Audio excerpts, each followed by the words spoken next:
هنا صوت المنتدى. صوت المنتدى بث إذاعي يأتيكم يومي الأربعاء والسبت من كل أسبوع، وفي الأوقات من 8 إلى 9 مساء أيام الأربعاء، ومن 9 إلى 10 مساء أيام السبت بتوقيت إريتريا.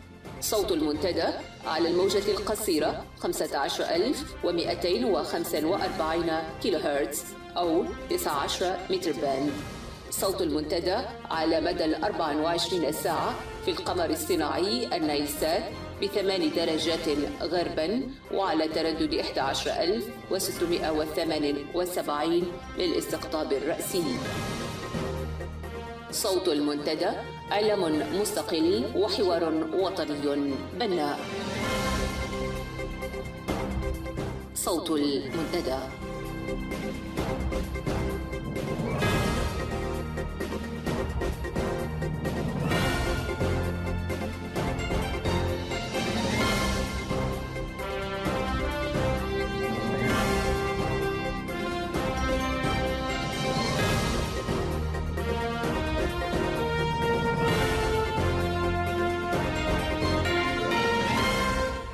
المستمعون الكرام، مساء الخير وأهلا ومرحبا بكم في صوت المنتدى. معكم أمال علي وفريق الإذاعة لهذا المساء السبت 25 من إبريل. نبدأ بنشرة للأخبار، ويلي بعد ذلك الحوار الذي أجريناه مع مجموعة من شباب من حركة الشباب الإريتري للتغيير في سويسرا، حيث تحدثنا معهم عن قضايا الشباب والمعاناة والمآسي التي يتعرضون لها في محاولة خروجهم إلى مكان آمن. وقبل ذلك أعزائي المستمعين، نود باسم أسرة المنتدى أن نوجه تعازينا الحارة إلى أسر المفقودين الذين غرقوا في الأسبوع الماضي على شواطئ البحر المتوسط، ونحو أكثر من 300 لاجئ ولاجئة يحاولون الوصول إلى البر الأمان. كما نعزي أسر الذين تم اغتيالهم على يد العصابات الإجرامية في ليبيا. تعزي أسرة المنتدى الحارة لكل الأسر وللشعب الإريتري.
صوت المنتدى. في نشرة هذا المساء، حالة من الترقب والقلق وسط العديد من الأسر إثر حادثة غرق أكثر من 300 شاب في المتوسط. إريتريا تحتل المرتبة الأولى في قائمة الدول المقيدة للإنترنت، اختفاء نحو 300 من اللاجئين الإريتريين في ليبيا، وتدفق عدد من الإثيوبيين إلى إريتريا. تفاصيل الأخبار.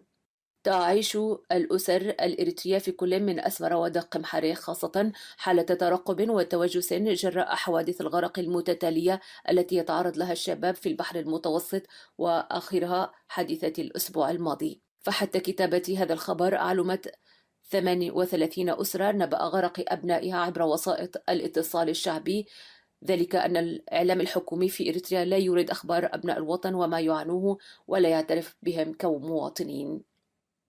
وذكرت مصادر المنتدى أن العديد من الأمهات والآباء يصطفون بالقرب من مواقع الإنترنت القليلة لتقصي أخبار فلذة أكبادهم، والذين دفعت بهم سياسات الحكومة إلى الصحاري والبحار وجعلتهم عرضة لتجار البشر.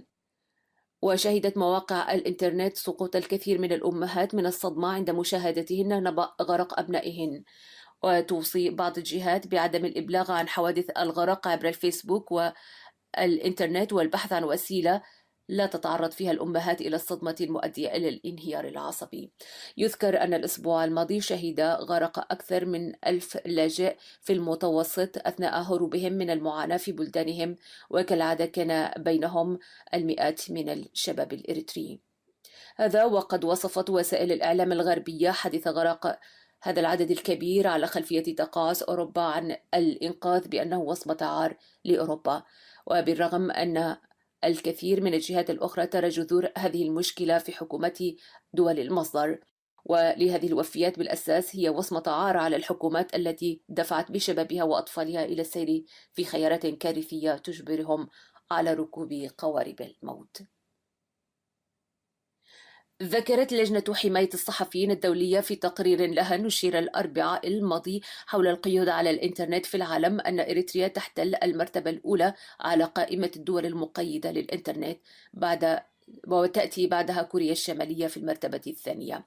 وأوضح التقرير أن هذه الدول لا صحافة حرة فيها وتفرض قيودا مشددة على المراسلين الصحفيين الدوليين. وإريتريا اعتقلت كل الصحفيين المستقلين منذ عقود ومارست سياسات ممنهجة لاغتيال الرأي الآخر وحجب المعلومة. ووصف التقرير الدول التي تفرض القيود على الإنترنت بدول قائمة العار. تحركت في 14 من إبريل الجاري مجموعة تضم أكثر من 300 لاجئ إريتري من الخرطوم عبر الصحراء إلى ليبيا، وقد تم اعتراضهم من قبل عصابة إجرامية بضواحي مدينة مصراتة الليبية، حيث قامت باختطافهم وطالبت مقابل الإفراج عن كل فرد منهم مبلغ $1500. هؤلاء اللاجئين أرسلوا من قبل السماسرة في الخرطوم، ومن بينهم أطفال ونساء، وهم حاليا معتقلين ضمن ظروف قاسية حيث يشربون ماء مخلوطا بالبنزين وخبزا يبقيهم على قيد الحياة. أما الأموال التي طلبت بها العصابة المختطفة تجمع من قبل السماسرة الذين أرسلوهم من الخرطوم، وبدورهم يشتكي هؤلاء السماسرة من انقطاع الطرق بسبب الحروب بين الميليشيات في ليبيا. ويشيعون كذلك في أوساط الأهالي بأن من اختطف أبنائهم هي منظمة داعش الإرهابية رغم غياب دليل على ذلك. وتشير مصادر المنتدى من أماكن عدة كوادي الشريفي والخرطوم وبعض معسكرات اللجوء في إثيوبيا إلى معلومات تؤكد فيها أن السماسرة حولوا مسألة اللجوء إلى ظاهرة إتجار حقيقي بالبشر. على خلفية ذلك أصبحت حياة اللاجئين معرضة للموت المحقق. من جهة ثانية، وفي مدينة طرابلس في ليبيا وبتاريخ 22 من إبريل الجاري قامت السلطات بحملة واسعة على الإريتريين والإثيوبيين والسودانيين والصوماليين، وتم وضعهم في منطقة تسمى أولاد بني أصمد. هذا ما أوضحته مصادر من بعض الأخوة السودانيين عند اتصال المنتدى بهم عقب إطلاق سراحهم، والاتصالات ما زالت مقطوعة مع اللاجئين الإريتريين لأن السلطات التي اعتقلتهم صادرت هواتفهم النقالة لحظة اعتقالهم. سربت الحكومة الإريترية عبر الدعاية السرية معلومات مضللة وعارية من الصحة تماما في أوساط الإثيوبيين المتواجدين هناك، زاعمة في تسريباتها أن الأمم المتحدة فتحت معسكرا للاجئين الإثيوبيين في إريتريا. دفع ذلك العديد من الشباب الإثيوبيين على إثر هذه الدعاية الكاذبة للذهاب إلى إريتريا ليجدوا أنفسهم في معسكر للمعارضة الإثيوبية المسلحة بالقرب من مدينة تسناي. تهدف الحكومة الإريترية من خلال هذا التسريب المختلق تجنيد الإثيوبيين ضمن المعارضة الإثيوبية. نهاية النشرة. جر جر جر بولو جر جر جر بولو وذهب شوك الحمل جر بولو كيم بولو وذهب شوك الحمل جر بولو كيم بولو جر جر جر بولو جربولو ودا بشوك الحمل جربولو كيمبولو ودا بشوك الحمل جربولو كيمبولو.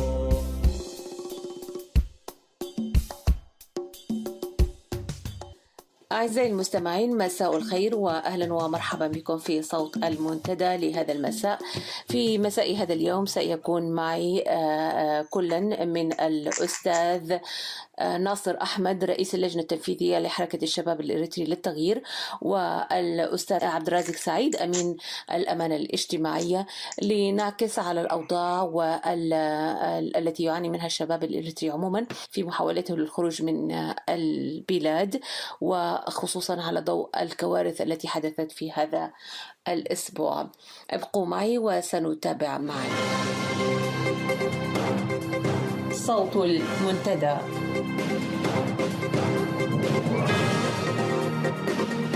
في البداية مساء الخير أستاذ ناصر أحمد رئيس اللجنة التنفيذية لحركة الشباب الإريتري للتغيير، وأشكر لك حضورك معي في هذا المنبر. وأهلا بك أيضا عبد الرازق سعيد أمين الأمانة الاجتماعية لحركة الشباب الإريتري للتغيير. أهلا بكم. أهلا بك أستاذة أمال، وأهلا بكل مستمعي إذاعة صوت المنتدى داخل أريتريا وخارجها. فمساءكم سعيد وأهلا وسهلا بك أستاذة. يا هلا بك، وأهلا بك أستاذ عبد الرازق سعيد.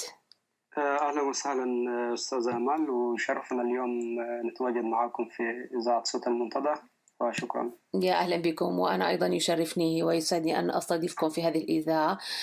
نبدأ مباشرة وأسأل أستاذ ناصر، نحن في هذا الوقت نشهد مآسي كثيرة تحدث للشباب الإريتري تحديدا، وهذا الأسبوع كان أسبوع مأساوي بمعنى الكلمة، حيث كما شهدنا جميعا غرق مجموعة كبيرة من الشباب في محاولتهم للوصول إلى أوروبا، أكثر من 300 غريق من إريتريا. نفس المأساة تتكرر بعد عامين من مأساة لامبيدوزا. أضف إلى ذلك المأساة التي تعرض لها شبابنا في ليبيا على أيدي الإرهابيين المتطرفين. يعني كل هذه المأساة، أنت كشاب أولا وكعضو نشط في منظمة تسعى للتغيير وتناشد به، ما هو شعورك اليوم؟ بكل تأكيد يعني الإنسان ينتابه حزن عميق وحزن يعني لا يمكن أن يوصف، لأنه معاناة الشباب الأريتري ليست وليدة اللحظة. نعم. ولكن يعني بدءا من حروب التحرير 30 عام أو يزيد، الشعب الأريتري وخاصة فئة الشباب لم تنعم بهذا الاستقلال ولم تنعم بهذا التحرير.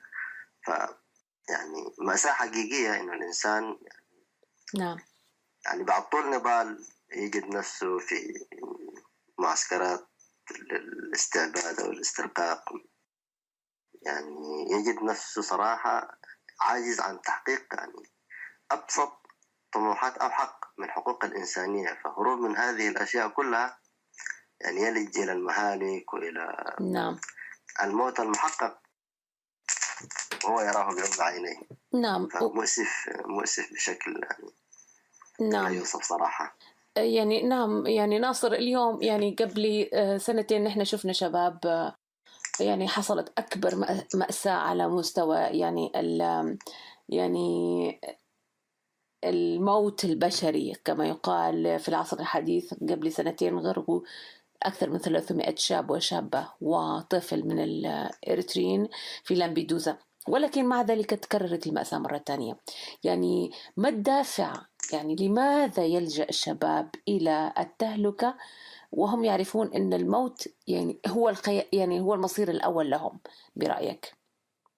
لعله يعني أولا فكرة العيش داخل أريتريا أصبحت يعني بحكم المستحيل لكل الشباب الأريتري، لأنه يستحيل أن شاب أريتري يكون بعيد عن العسكرية ويظل في خدمة نفسه أو أهله. نعم. فبالتالي هو ميت وهو حي، يعني لا يستطيع أن يحرك ساكنا، لا يستطيع أن يغير في إطار أسرته. نعم. فلذلك خرج من أريتريا، الطريق كله طريق موت. نعم. بدءا من صحاري أريتريا البسيطة وامتدادا إلى صحاري ليبيا ونحوها. نعم. ولكن يعني الاستقلال في السودان أيضا أصبح يعني صعب بالنسبة للفئات العمرية الصغيرة، بالذات الشباب في مقتبل العمر يجدوا أنفسهم عاطلين، لا تعليم لا حق. يعني حتى الأمم المتحدة يعني نناشدها عبركم نعم. أنها تلتفت لهذه المأساة ولهذه المعاناة. الشباب الأريتري في المعسكرات عاجز عن أي شيء، حتى من تعلم ومن درس يعني وكأنه لم يفعل شيء. نعم. فوجوده دون تحقيق أي هدف ولو كان هدف صغير يعني للشاب الأريتري هو الموت يعني. نعم بالتأكيد. وبما أنه هو أصلا ميت في أريتريا، فالموت السريع يعني لجزء من الشباب يكاد يكون يعني رحمة. مؤامرة يعني. نعم. نعم. لا يمكن أن يوصف برحمة الموت، لكن نعم. يصعب صراحة يعني. نعم يعني أتفهم. نعم بالتأكيد هي يعني أشياء يعني أو حالة يعجز عنها القلب واللسان في التعبير.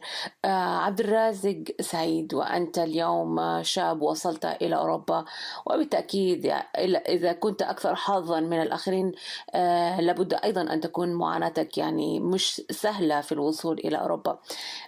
كيف تشعر اليوم وأنت ترى أقرانك من الشباب يموتون ويغرقون في البحر، وبعض منهم يذبح على يد متطرفين لا يرحمون؟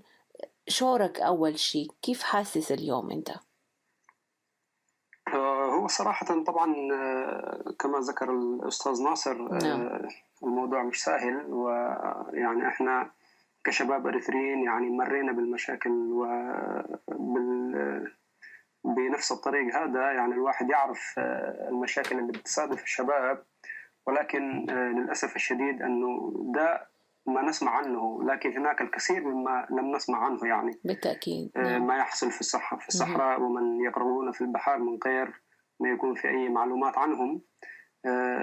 طبعا شيء مؤسف كشاب أريتري. يعني الواحد بيحس بأنه فعلا لابد من أنه تكون يعني لابد من أنه يعني ننهي المسألة هذه، وإنهاء المسألة هذه لابد من أن نرجع في المشكلة الأساسية والحقيقية اللي هي يعني إيش الدوافع اللي إحنا بتخلينا كشباب نصل للمسألة للمستوى هذا. فهو بالتأكيد النظام القمعي الدكتاتور الحاكم في أسمرة هو من يعني يخلي المسألة تصل لدرجة أن الناس تغرق في البحار وتختار الموت يعني في خارج إريتريا بدل ما هي تكون بدل ما تموت في داخل أريتريا. فالإنسان لما يخرج من أريتريا بيكون يعني 99% خاطئ في رأسه أنه هو ربما يموت يعني، ولكن يفضل الموت خارج أريتريا بدل أن يموت في أريتريا لنسبة الإقصاء ونسبة التهميش اللي موجود، ويعني الإجرام اللي موجود في داخل أريتريا يعني. نعم. نعم. فالسبب الرئيسي يعني هي طبعا بتوصلنا للمسألة هذه، يعني النظام الحاكم هو السبب الرئيسي اللي بيصل، وشيء مؤسف طبعا ما نشوفه.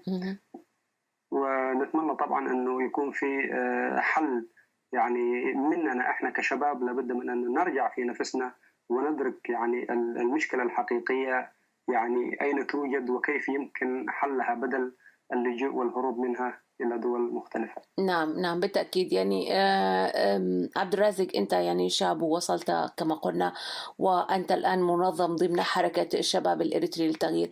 يعني ما الذي يجبرك أساسا أن تنظم بعد أنك وصلت لبر الأمان وموجود في بلد آمن وكذا؟ يعني اللي الدوافع التي تجعلك أنك تكون جزء من حركة شبابية تسعى إلى التغيير؟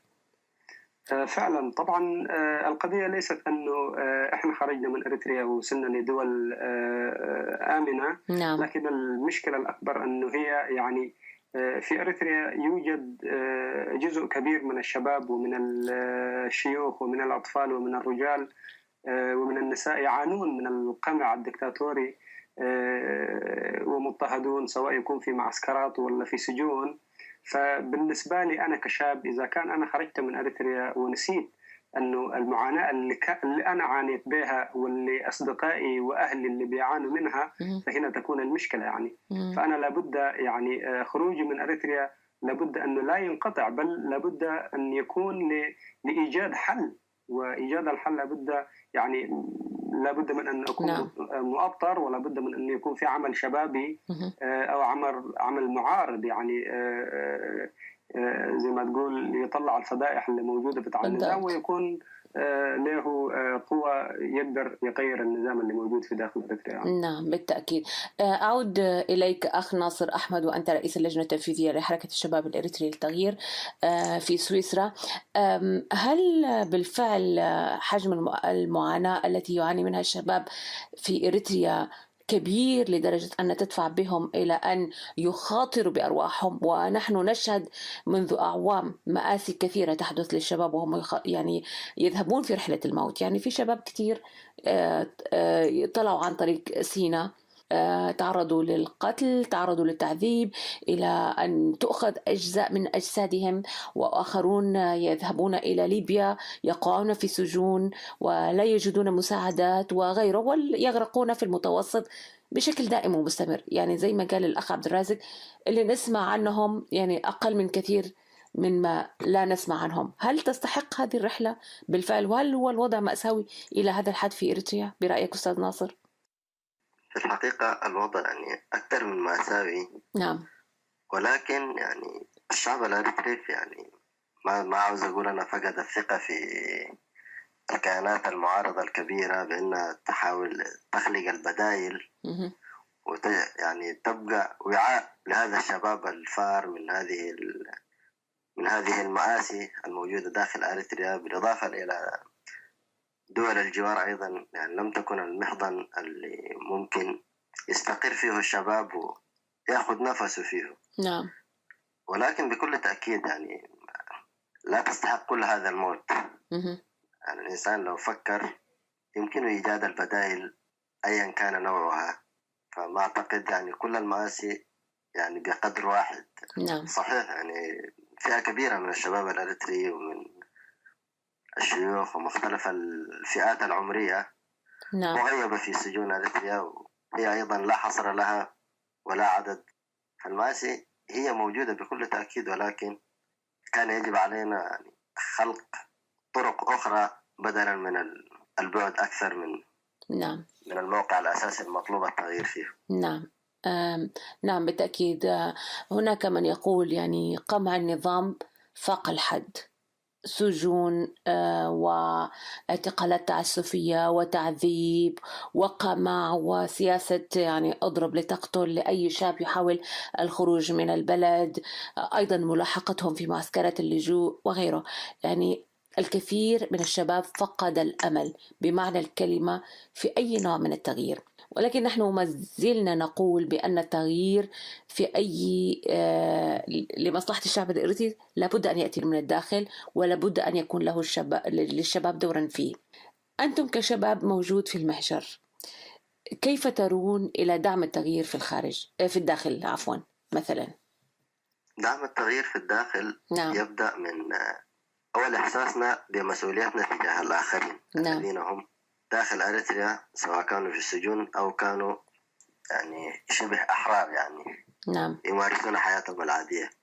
فإحساسنا بالمسؤولية تجاههم ده بيفرض علينا إننا نأطر نفسنا، لأنه معارضة الشخص بذاته ما بتعني شيء ولا يمكن أن تسهم في التغيير بالتأكيد. ولكن عندما تتكاتف الأيدي وتلتف حول بعضها يمكن إحداث التغيير، ويمكن أن نكون دافع معنوي أيضا للشباب الموجود بالداخل، لأنه هناك فئة شبابية تحس بمأساتهم ومعاناتهم، وهي أيضا مستعدة للتضحية وللبذل حتى ينعم الشعب الإريتري بالأمن والاستقرار. نعم. أعود إلى الأستاذ عبد الرازق سعيد، وهو أمين الأمانة الاجتماعية في حركة الشباب الإريتري للتغيير في سويسرا. عبد الرازق، الآن الكثير من الشباب كما قلت لا يثقون كثيرا. ممكن واحد يقول لك أنت وصلت أوروبا، ليش أنا ما أجرب حظي؟ رغم كل المآسي الموجودة في البلد ورغم كل الأشياء، ما زال الشباب الموجود في الخارج يقول لا، لا تخرجوا، هناك إمكانية للتغيير من الداخل، وآخرون يقولون لا، هذه الحكومة يعني قمعت الشعب إلى أكثر من طاقته على الاحتمال. كيف ترى أنت الوضع كشاب وكشاب ناشط من الخارج؟ هو طبعا صراحة الموضوع صعب جدا أنه تقنع إنسان موجود في داخل أريتريا أنه يحاول يبحث عن التغيير في داخل أريتريا، لأنه جزء كبير من الشباب في الداخل يعني يشوف أن الناس كلها قاعد تصل لأوروبا، ويشوف المعاناة اللي هم بيعانوا بها. في مسألة إحنا ربما لابد من أن نركز فيها، وهي أنه الهدف من الخروج ليس هو هدف الهروب فقط من الدكتاتور، ولكن هو أيضا بحث عن مستقبل جديد، لأنه في أريتريا يعني لا يوجد مستقبل، لا يمكن الإنسان أن يكمل تعليمه، لا يمكن الإنسان أن يمارس حياته العادية، لأن الحرية الشخصية لا توجد في حد ذاتها. يعني صراحة كده يعني من ضمن الأشياء اللي أنا أتذكرها مثلا لما كنت في أريتريا، يعني حتى كنا لدرجة أنه لو سمعنا صوت بتاع لاند كروزر كنا بنهرب من الشارع يعني. فهنا يعني شوف المعاناة كانت لدرجة أنه الإنسان يعني حتى وهو نايم في البيت لو سمع صوت حتى لو في الجيران يعني بيصحى وهو يعني خايف يعني. المشكلة الحقيقية اللي موجودة في داخل أريتريا يعني هي حتى الحرية الشخصية لا توجد. فالسبب الرئيسي أن الإنسان لما يخرج يعني خروجه هو الهروب من القمع اللي موجود، وفي نفس الوقت برضه يعني يبحث عن مستقبل جديد. لكن المشكلة الكبيرة الإنسان لما يعني يجي ويمر بالمشاكل هذه اللي يواجهها في سواء تكون في الصحراء وفي البحار، ويصل إلى أوروبا أو الدول اللي تعتبر دول آمنة، طبعا في الوقت هذا هو يرجع في نفسه ويعرف أنه يعني إذا كان إحنا موجودين هنا بنشوف أنه فعلا العالم الأول اتطور، ولكن هم حتى في تاريخهم ضحوا عشان يصلوا للمرحلة هذه.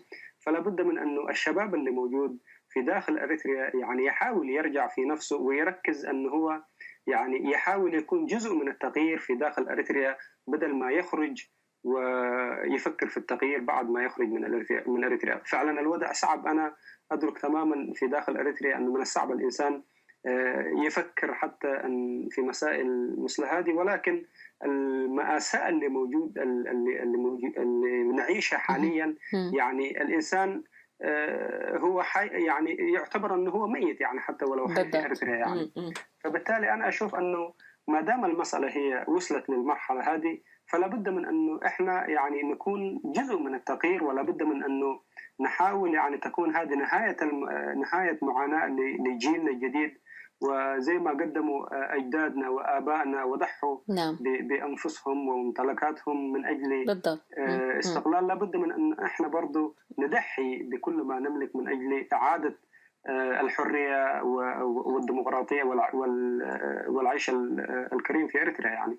فلا بد من أن الشباب ترجع في نفسها وتحاول يعني تتحمل المسؤولية وتكون هي جزء من التغيير الأساسي يعني. طيب يعني هنا عبد الرازق، هل ممكن أن يقتنع الشاب أو الشاب الموجودين في إريتريا وفي خدمة يعني موجودين في معسكرات الخدمة الوطنية اللي ما بتنتهي ويعانون، والآن لا يوجد رواتب ولا يوجد أقل يعني يعني متطلبات العيش كإنسان؟ يعني تخيل أنت شاب، هذا هو الوقت الذي تحقق فيه آمالك، طموحاتك، تسند أهلك إذا كان عندك مسؤولية تجاه أهلك وغيره، تحس يعني تشعر بالألم أنك أنت مقموع ومش قادر تعمل أي حاجة.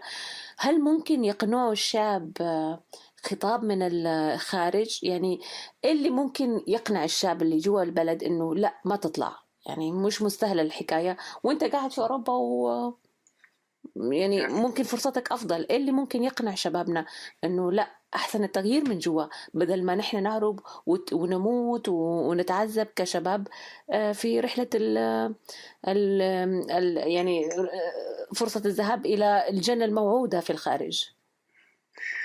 صراحة أنا شخصيا أشوف ربما يعني في المرحلة هذه من الشباب أو المعارضة اللي موجودة في الخارج، المطلوب ليس خطابا ولكن هو المطلوب عمل على الواقع على الأرض. لابد من أن يكون هناك تنسيق ما بين الحركات الشبابية اللي موجودة، ويكون عمل مشترك يعني يضمن تغيير النظام للموجودين في داخل إريتريا. نعم. لأنه حاليا الوقت اختلف، يعني قبل كم سنة طبعا في داخل إريتريا يعني الناس كانت كل من يفكر كان يفكر في الهروب بس يعني.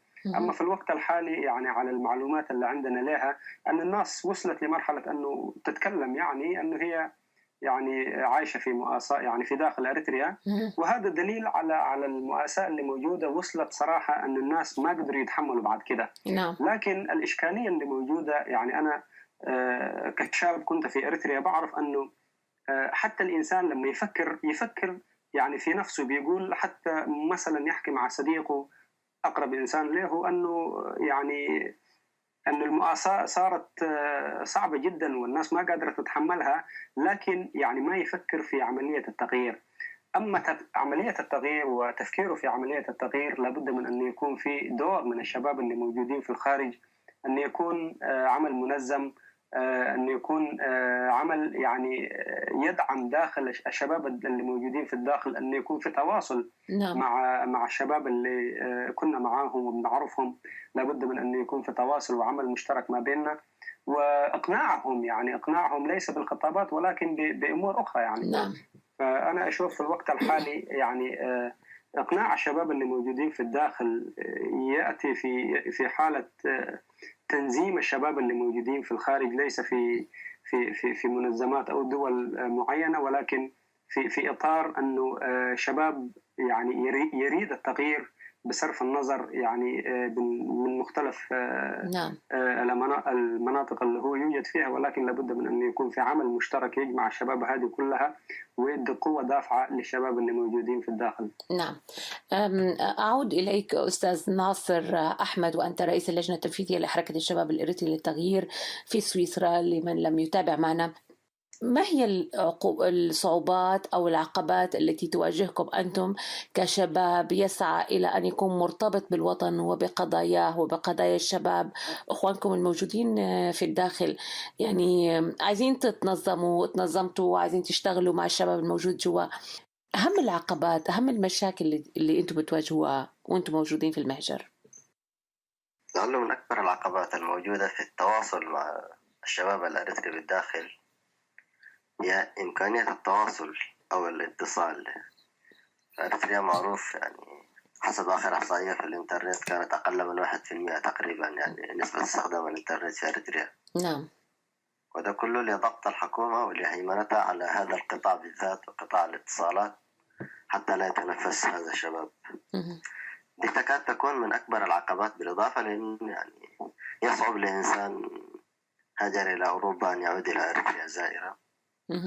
فبالتالي إمكانية إيصال المعلومة، إيصال الفكرة صعب. يظل الطريقة الوحيدة لها عبر المذياع.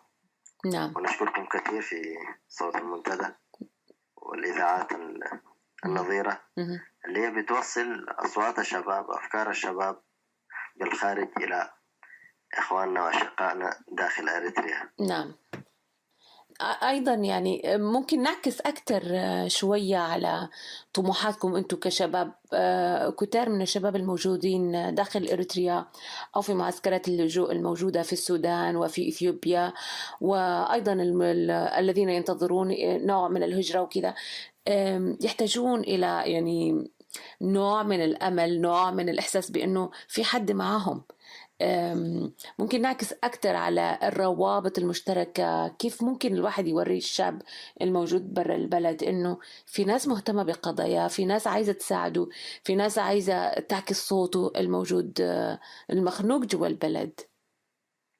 نعم، في هذا الاتجاه طبعا يعني حركة الشباب الإريتري للتغيير في سويسرا نعم يعني كان عندها قصب السبق في إنها يعني تحاول ترتبط أو يعني تخلق يعني روابط تنسيقية مع الحركات الشبابية المختلفة الموجودة في إريتريا أو الموجودة في السودان أو في إثيوبيا. نعم. بالإضافة للروابط الموجودة في دول المهجر أيضا. نعم. ففي هذا الإطار يعني تكونت تنسيقية الحركات الشبابية الإريترية الأخونا عبد الرازق يعني ورئيس اللجنة التنفيذية فيها. دي كلها من أجل التواصل، ومن أجل رفع الروح المعنوية لدى الآخرين، ومن أجل تنسيق الجهود وتوحيدها في اتجاه يدفع إلى التعجيل بعملية التغيير في أريتريا. نعم. دي من الأشياء اللي ممكن يعني قمنا بها في حركة الشباب الأريتري للتغيير. الأنشطة الأخرى هي تعتمد على عملية فتح النظام من خلال المظاهرات والمسيرات اللي تقام أمام مقر الأمم المتحدة في جنيف. بالإضافة إلى كده برضو في الأنشطة اللي بنقدمها أو في المناسبات اللي بنقيمها أو المناسبات الوطنية اللي بنحييها، يعني تعتمد في جزء أساسي فيها بتوعية الشباب بالواقع الحاصل في أريتريا، توعيتهم بدورهم المطلوب تجاه إخوانه. نعم. يعني بالنسبة لكم أنتم كشباب منظم، ما هو نوع التغيير الذي تطمحون أن تروه في إريتريا؟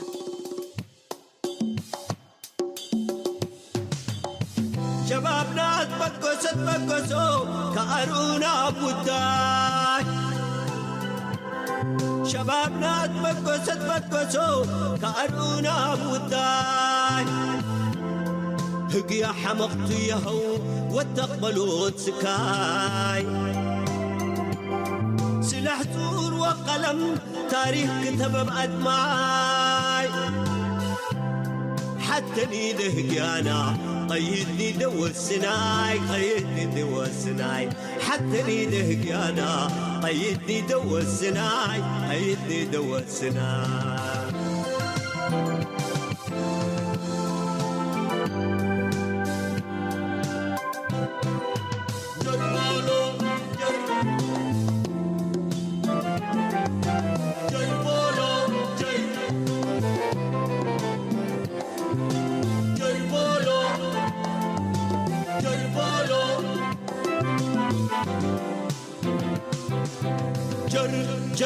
جر بولو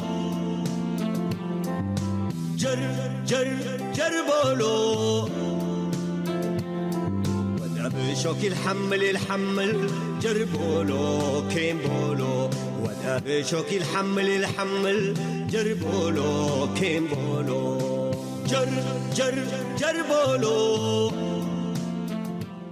ما هو نوع التغيير الذي تطمحون أن تروه في إريتريا؟ لما نقول حركة الشباب الإريتري للتغيير، أي تغيير نتحدث عنه كشباب؟ كشباب نحن في حركة الشباب الإريتري للتغيير في سويسرا بنطمح إلى الحد الأدنى للتغيير. عندنا أول فكرة الموجودة إني أنعم الشعب الإريتري بكافة طوائفه وأعراقه وقومياته بالاحترام والاعتبار، وينعم بحقوقه الأساسية على أقل تقدير. نعم. يعني نحن لا نطمح لسلطة، ولكن كل أملنا أنه نرى الشعب الأريتري وهو معزز مكرم في وطنه. نعم. كرامة الإنسان الأريتري أصبحت يعني ممتهنة داخل أريتريا، وفي الخارج أيضا يعني هو أصبح رهينة لدى عصابات الاتجار بالبشر. بالتأكيد. أصبح يبتز في أي مكان. للأسف. نعم. كل أملنا أنه نرى هذا الشعب بعد التضحيات اللي قدمها خلال السنين الطويلة، نعم، تعود له جزء من كرامته على الأقل. بالتأكيد. نعم. أعود إليك أخ أستاذ عبد الرزاق سعيد، وأنت أمين الأمانة الاجتماعية في حركة الشباب الإريتري للتغيير في سويسرا. عبد الرزاق، هناك تيارات شبابية كثيرة في المهجر ومتعددة ومتنوعة، لدرجة أحيانا يعني يحتار الشباب يسمع مين ويخلي مين وكذا. كيف يتم التنسيق بينكم أنتم كشباب وكشباب منظم بالتحديد؟ أوكي، طبعا زي ما ذكرنا في مجموعات كبيرة موجودة في جميع أنحاء العالم أو في دول المهجر. نعم. من حركات شبابية، وبالتأكيد في تواصل مع جزء كبير من هؤلاء الشباب. أما في الشباب اللي يحتار، يعني أنا شخصيا بالنسبة لي أشوف أنه اختلاف الشباب اللي موجودين أو الحركات المختلفة في دول المهجر هو يعني اختلاف جغرافي وليس اختلاف فكري أو ايديولوجي سياسي يعني. هو يعني أنا اليوم لو أكون موجود في مصر كنت أكون عضو في حركة الشباب، حركة 24 مايو، ولو أكون في دولة أخرى برضو كنت أكون مع نفس المجموعة الموجودة يعني. نعم. فبالنسبة لي أنا المهم أنه يكون في تأطير، أنه أي إنسان شاب جديد يجي من أريتريا أو لابد من أنه يتعرف عن الحركات اللي موجودة، ولا بد من أنه يندم لأي حركة موجودة في أي دولة، لأنه في البداية لا بد من أنه يعني الحركات اللي موجودة في دول المهجر هي في حد ذاتها يعني يكون عندها قوة في الدولة اللي هي عايشة فيها، وتنسيق مع الشباب اللي موجودين، وبعد كده بتقدر تصل لتنسيق مع الشباب اللي موجودين أو مع الحركات اللي موجودة في دول المهجر. في الاتجاه هذا نفسه طبعا احنا بدينا في عمل تنسيقي، وزي ما ذكر الأستاذ ناصر في منسقية الحركات الشبابية بتجمع أكثر من 7 حركات شبابية، وموجودين في عمل في تنسيق وعمل مشترك، ونتمنى أنه بقية الأخوة اللي موجودين في الحركات الشبابية الأخرى أن يكونوا جزء من التنسيق هذا. والهدف الأساسي من التنسيق هو يعني احنا في البداية كنا في مرحلة أنه بناء حركات في دول مختلفة، ولكن الحين لابد من أن يكون في توحيد الحركات الشبابية اللي موجودة، لأن التغيير مش حيجي من حركة واحدة موجودة في سويسرا أو في دولة أخرى، بل التغيير حيجي لما الحركات الشبابية هذه كلها يكون عندها تنسيق وعمل مشترك. ويعني هذا هو السبب الرئيسي. وإحنا كشباب زي ما ذكر الأستاذ ناصر هدفنا هو يعني رفع المعاناة من شعبنا والشباب، يعني نحاول بقدر الإمكان أنه يعني نكون جزء من التغيير، وكشباب نتحمل المسؤولية ونساهم في بناء أريتريا. يعني المهم ليس هو تغيير النظام، ولكن المهم بالنسبة لنا كحركة شبابية يعني تغيير أريتريا، يعني حتى الفكر الشبابي في حد ذاته لابد من أن يكون فيه تغيير، لابد من أن يكون فيه استقبال لبعضنا البعض، لأفكارنا المختلفة، للديانات المختلفة. طيب هنا عبد الرازق، يعني إريتريا لها خصوصية كبلد وكمجتمع. نحن شعب عندنا تعدد بتاع لغات، تعدد بتاع ثقافات، تعدد بتاع أديان، تعدد بتاع تيارات. دلوقتي إيه اللي ممكن يجمع الشباب مع بعض مع المأساة؟ يعني النظام نجح في أنه يدمر يعني البنية يعني التحتية اللي بتخلي الشباب يجتمع من أساسه في البلد. يعني ألغى الجامعة، عسكر المجتمع، دخل الشباب في برنامج بتاع عسكرة وعبودية طويلة المدى، أكثر من كم 20 سنة شباب موجودين، ويحرق يعني تحرق سنوات عطائهم في معسكرات ساوى وفي العمل الغير مدفوع الأجر وغيره. اللي ممكن يوحد يعني الشباب؟ كيف ممكن انتوا تتجاوزوا العقبات دي بيناتكم، سواء كنتوا في المهجر او في داخل اريتريا؟ حتى الرسائل اللي ممكن نرسلها لشبابنا الموجود جوا البلد، كيف ممكن نحن نشوف العوامل المشتركة للشباب، خصوصا ما في امكانية انه يتجمعوا خاصة في الداخل؟ طبعا بالنسبة للموضوع هذا احنا لو رجعنا حتى في الشعب الاريتري في ميزة الشباب الاريتري، يعني هناك تلاحم ما بين الشباب الاريتري من مختلف دياناته واقاليمه او قومياته. وحتى في تاريخ اريتريا يعني حتى الحروب اللي كانت في عهد الاستعمار، يعني الشباب هم اللي ضحوا وهم اللي أطروا نفسهم يعني في ظروف أصعب من الظروف اللي احنا موجودين فيها حاليا يعني. أما في الوقت الحالي احنا كجيل جديد بنعيش في عالم مختلف، عالم بنقدر نتواصل مع بعضنا البعض من دول مختلفة. وأهم نقطة هي يعني لابد من أن يكون في تواصل ما بين الحركات أو الشباب اللي موجودين في المهجر، لأن التواصل يعني حتى لو عن طريق التكنولوجيا، يعني إذا كان التواصل موجود يعني العمل أو التغيير حيكون سهل. الحاجة الثانية يعني إيصال الرسالة لداخل البلد هي يعني من ضمن الأساسيات يعني. وإحنا طبعا زي ما ذكر الأستاذ ناصر يعني نشكر الأخوة في المنتدى وجميع الأخوة الإعلاميين الإريتريين اللي يوصلوا رسالتنا يعني ورسالة واجبنا طبعا المعاناة اللي موجودة.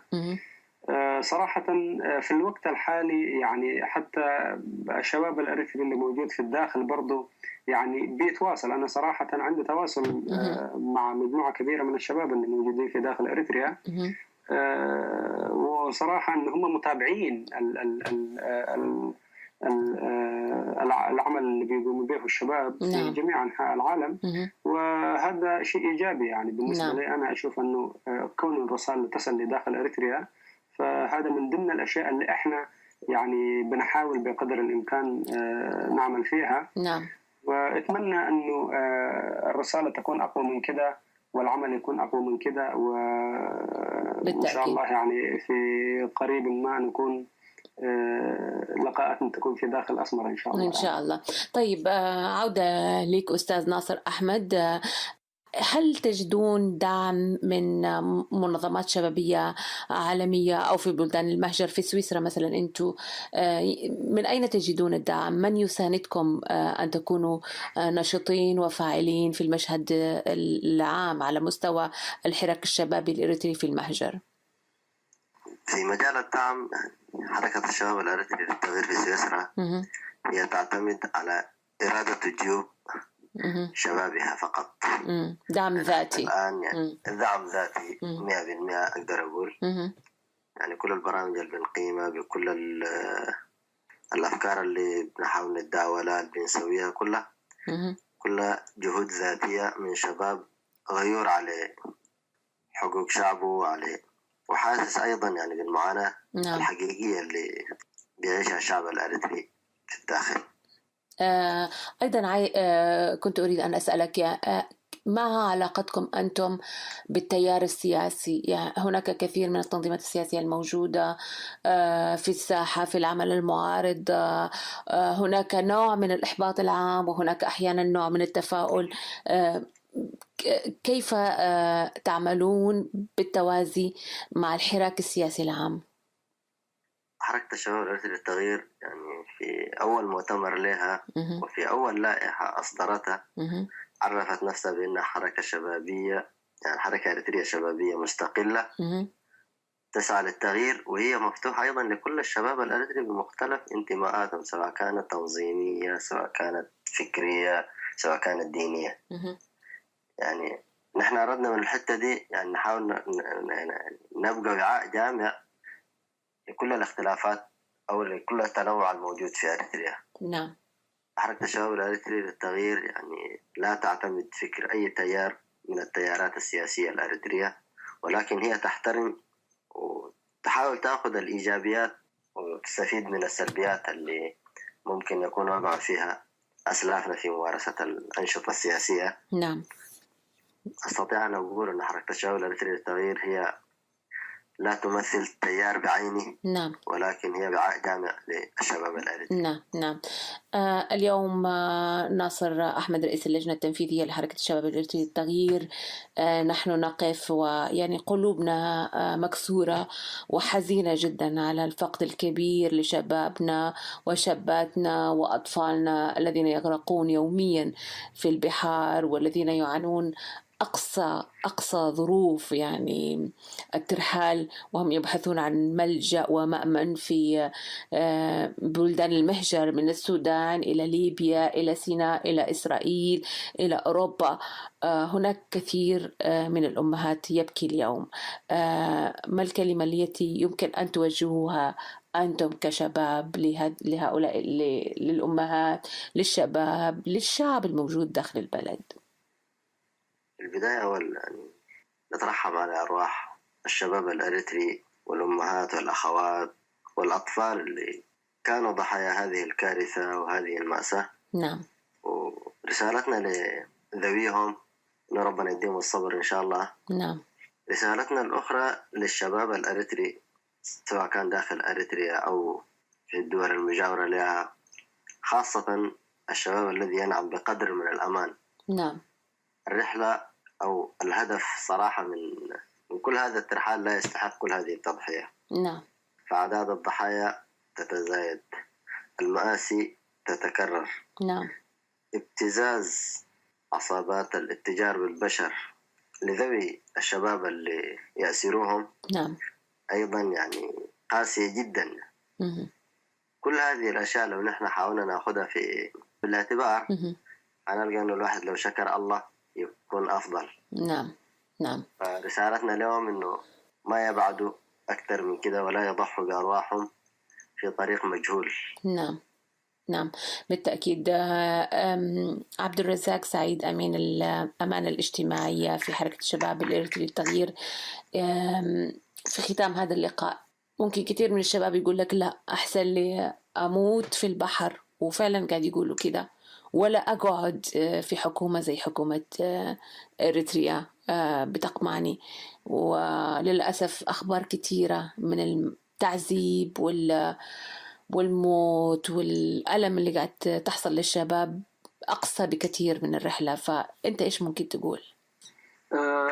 صراحة طبعا الرسالة المهمة لابد من أنه توجه من الشباب اللي موجودين في الخارج أو في أوروبا بالتحديد، أنه لابد من أن يتواصلوا مع أخوانهم اللي موجودين ويوضحوا عن المؤاساة اللي موجودة. لأنه الإنسان لما يكون في أريتريا أو أول ما يخرج من أريتريا بيفكر أنه هو كيف يصل لأوروبا أو لبر الأمان، ولكن إحنا كشباب علينا يعني توجيه الشباب ديل ويعني تبليغهم أو نوريهم أن المعاناة هذه يعني ضخمة جدا، والإنسان يعني ربما يفقد روحه.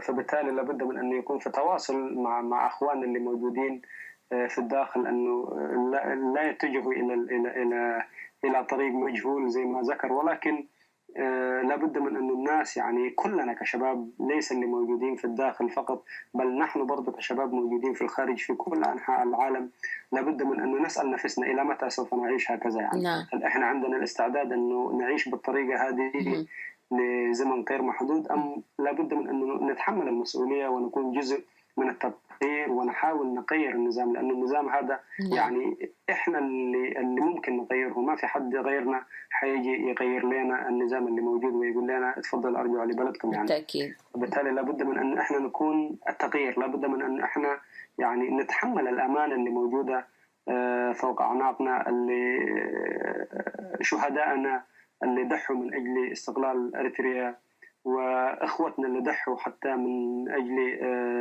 يعني ضمان الاستقلال. فلا بد من أن إحنا برضه نتحمل المسؤولية ونحاول بقدر الإمكان أنه نكون التغيير، لأن الإنسان صراحة لما يجي هنا لأوروبا ويصل لبر الأمان زي ما يقول، وقتها يعرف أنه حتى هو يعني الخطوة الأساسية كانت يعني اللي هو يتخذها المفروض هي كانت في داخل أريتريا وليس في خارج أريتريا. فبالتالي يعني نخلي أنه نستفيد من الزمن ولا نضيع الزمن أكثر، لأنه المأساة هذه إذا كان إحنا حنخليها بالطريقة هذه أو حنتفرج فيها زي ما الناس بتموت، حتكون كارثة وحتواصل لأجيال أخرى. فبالتالي لابد من أن إحنا نكون السبب الرئيسي لإيقاف المعاناة هذه، وإيقاف المعاناة هذه بالتحديد أقصد بها هو يعني إزالة النظام اللي موجود في إريتريا ومساهمة في بناء نظام ديمقراطي نقدر نعيش فيه بأمان وحرية وكرامة. نعم بالتأكيد. في نهاية هذا اللقاء أشكر لكم حضوركم معي الأستاذ ناصر أحمد رئيس اللجنة التنفيذية لحركة الشباب الإريتري للتغيير في سويسرا، وعبد الرازق سعيد أمين الأمانة الاجتماعية للحركة، وأشكر لكم مشاركتكم لنا همومكم وآرائكم كشباب في المهجر. شكرا لك أستاذ ناصر. شكرا لك أستاذ أمال، وشكرا لكل المستمعين داخل أريتريا وخارجها. في كلمة قصيرة أو في رسالة قصيرة أحب أوجهها لأبناء الشعب الأريتري الذين يعملون لصالح النظام. التاريخ لن يرحم، فرسالتي لهم يعني أن يقفوا إلى صف وإلى جانب شعبهم للتقليل من هذه المأساة ومن هذه المعاناة، وحتى يكون التاريخ شاهدا لهم لا عليهم. مهم. وشكرا جزيلا. بالتأكيد. أستاذ عبد الرزاق. شكرا أستاذة أمال، وأشكر إذاعة المنتدى. ورسالة أخيرة أحب أوجهها للشعب الإريتري وللفئة الشبابية بالتحديد، أنه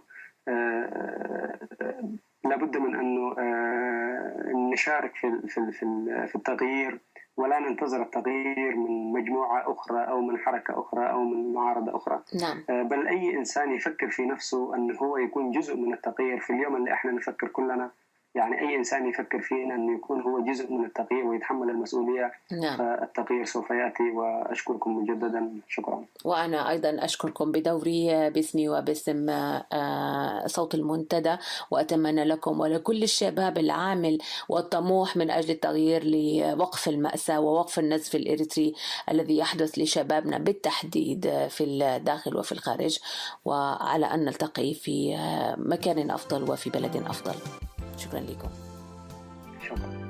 تحياتي.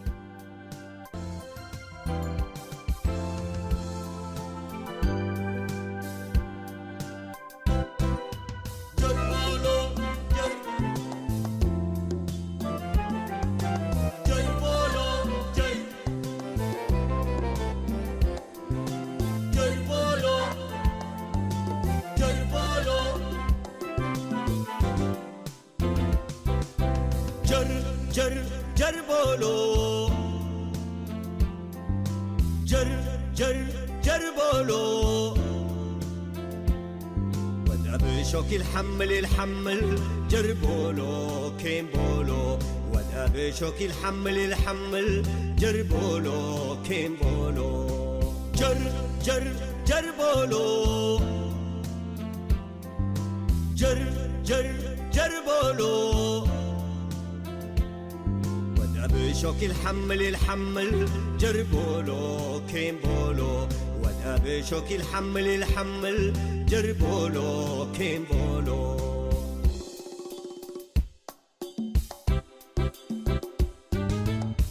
لبا قاعديب والدولة ساقم لسنة ولا آكي،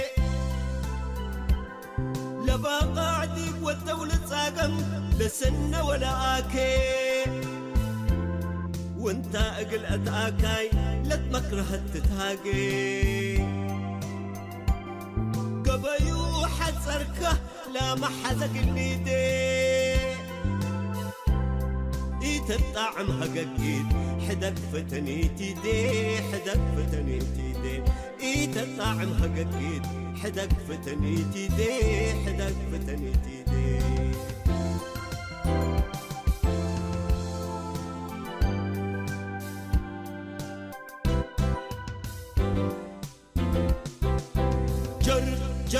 جر بولو، جر بولو،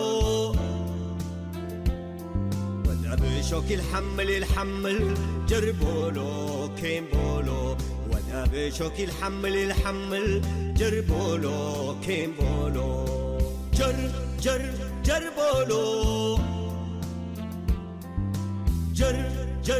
جر بولو، بشوك الحمل جر بولو كيم بولو، ودا بشوك الحمل جر بولو كيم بولو.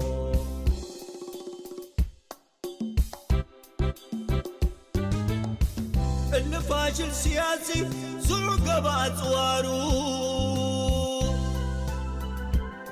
اللي فاشل سياسي زعق بأطواره، هوت ملو حزته هيب منه مقارو، شعب قرار كل يوم حزت صبح ودرارو، جربوا له كم كلب نادت لك بدا فاترو، نادت لك بدا فاترو، جربوا له كم كلب نادت لك بدا فاترو، نادت لك بدا فاترو.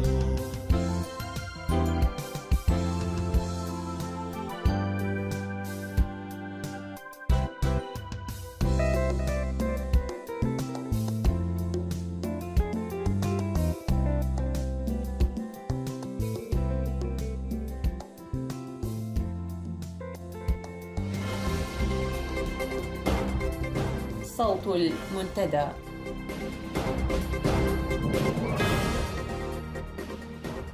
وبهذا أعزائي المستمعين نأتي إلى ختام ساعة هذا المساء، إلى أن نلقاكم الأسبوع القادم. لكم تحياتي وتحيات زملائي، وتصبحون على خير.